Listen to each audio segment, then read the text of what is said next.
Alors que le Premier ministre libanais a de façon inattendue annoncé sa démission, tandis qu'il se trouvait dans le royaume d'Arabie saoudite, les répercussions se sont faites sentir de Riyad à Beyrouth, en passant par Jérusalem et Téhéran.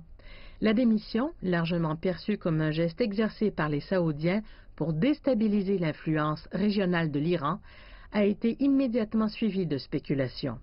Est-ce que cela pourrait déclencher une guerre entre Israël et le Hezbollah au Liban? Les prises de position ont débuté sans attendre.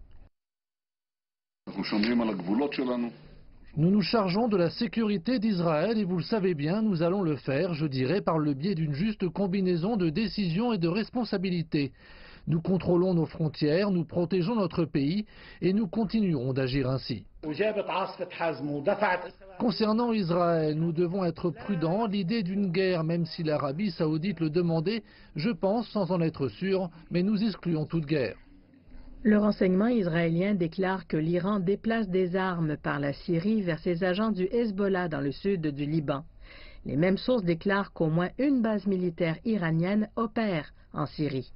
Dans les jours qui ont suivi la démission de Hariri, Israël a organisé des exercices aériens élaborés avec plusieurs nations, les plus importants jamais menés jusqu'à présent, ce qui n'est pas passé inaperçu. Tout ce développement dramatique dans la région, mais est-ce que cela se transformera en guerre? Oui, selon les experts.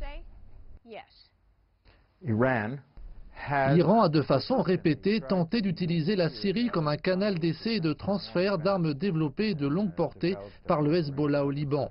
C'est ainsi, et il apparaît que la situation pourrait mener à une certaine forme de confrontation.